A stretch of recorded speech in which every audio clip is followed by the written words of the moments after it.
नमस्ते, मैं डॉक्टर अनूप केला हूँ। मैं यहाँ अकोला में पिछले 6 साल से न्यूरोसर्जन करके प्रैक्टिस कर रहा हूँ।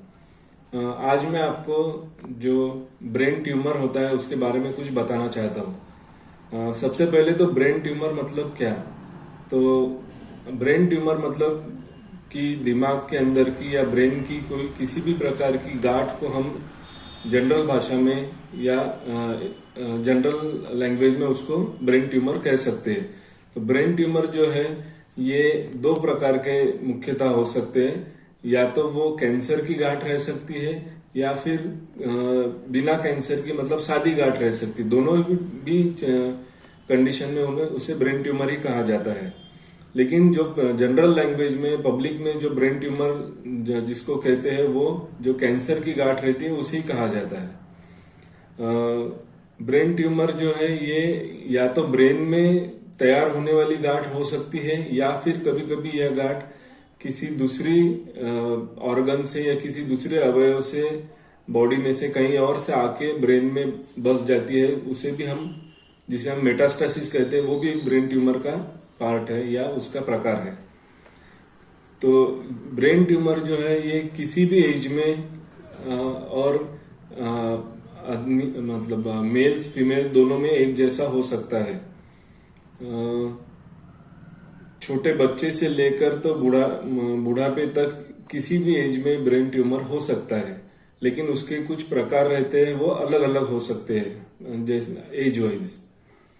उसके बाद में ब्रेन ट्यूमर जो होता है वो सभी जगह पाया जाता है। जैसे हम भारत में रहते हैं, भारत के अलावा ये सभी देशों में दुनिया भर में सब जगह ब्रेन ट्यूमर के पेशेंट मरीज पाए जाते हैं। अब ब्रेन ट्यूमर जो रहता है उसके साइंस एंड सिम्टम्स या उसके क्या लक्षण होते हैं ये हम इन शॉर्ट देखेंगे।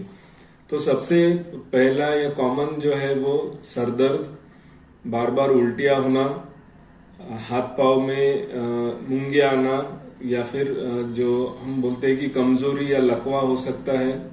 इसके अलावा कभी कभी दिखाई देने में, सुनने में, बातचीत करने में तकलीफ हो सकती है।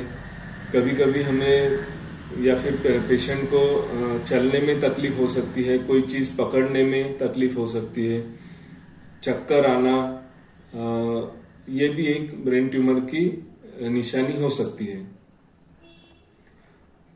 तो हमें जब भी ये पेशेंट इस प्रकार के पेशेंट जब मिलते हैं तो उन्हें आगे का इन्वेस्टिगेशन या उनकी जांच करके योग्य तरीके की ट्रीटमेंट लेना जरूरी होता है। तो ब्रेन ट्यूमर की जांच के लिए मुख्यतः 2 प्रकार के इन्वेस्टिगेशंस होते हैं। एक तो जो सबसे कॉमनली या सबसे आसानी से हो सकता है जो कि सीटी स्कैन रहता है, या फिर उसके ज्यादा बेटर जिसे हम कहते हैं एमआरआई विथ कॉन्ट्रास्ट।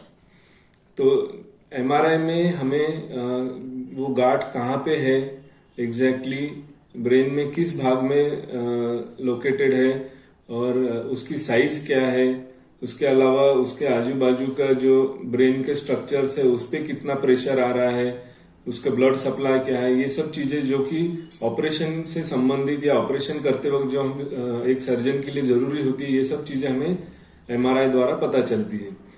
तो एक बार डायग्नोसिस होने के बाद में जो ब्रेन ट्यूमर की ट्रीटमेंट है उसके ऊपर हमें आगे का स्टेप रहता है लेना होता है।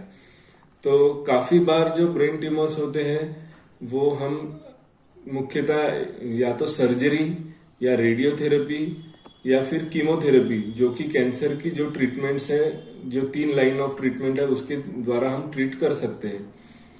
तो सर्जरी में अगर हम देखने जाए तो सर्जरी या तो ओपन सर्जरी हो सकती है या एंडोस्कोपिक सर्जरी भी कुछ ट्यूमर्स में कर सकते हैं, एंडोस्कोपिक या माइक्रोस्कोपिक सर्जरीज। तो सर्जरी द्वारा हम उस गांठ को निकाल के जांच के लिए भेजते हैं, फिर उसका जो रिपोर्ट आता है वो हिसाब से हमें आगे की ट्रीटमेंट प्लान करनी होती है। आगे की ट्रीटमेंट में अदर ऑप्शंस जो होते हैं वो है कीमोथेरेपी और रेडियोथेरेपी। कीमोथेरेपी मतलब कि जो गांठ होती है उसमें कुछ दवाइयां, विशिष्ट प्रकार की दवाइयां रहती है जो ट्यूमर स्पेसिफिक, उसके द्वारा हम जो छोटे छोटे कैंसर सेल्स रहते हैं जो कि ऑपरेशन द्वारा काफी बार हम देख नहीं सकते या निकाल नहीं सकते, उसकी ट्रीटमेंट के लिए कीमोथेरेपी जरूरी होती है। और साथ में कुछ ट्यूमर्स ऐसे होते हैं जिन्हें रेडियोथेरेपी या लाइट, जिसे हम सादी भाषा में कहते हैं, रेडियोथेरेपी की जरूरत होती है, जो कि छोटे ट्यूमर्स को रेडियोथेरेपी द्वारा हम ज्यादा अच्छे से ट्रीट कर सकते हैं।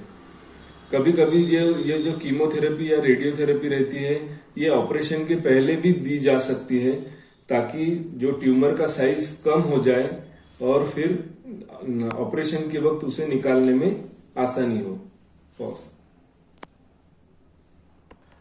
तो इन शॉर्ट मैं ये कहना चाहता हूं कि ये सब लक्षण देख के हमें या पेशेंट को घबराना नहीं चाहिए, और जैसे ही हमें इनमें से जो भी लक्षण दिखाई देते हैं हमारे रिश्तेदारों में, दोस्तों में, तो हमें तुरंत डॉक्टर की सहायता लेनी चाहिए और उन्हें जल्दी से जल्दी इन्वेस्टिगेट करके ट्रीटमेंट शुरू कर देनी चाहिए। काफी बार अगर जल्दी कोई गांठ या ट्यूमर पकड़ में आ जाता है तो उसकी ट्रीटमेंट पूरी तरह हो सकती है और वो पेशेंट पहले की तरह अपनी नॉर्मल जिंदगी जी सकता है।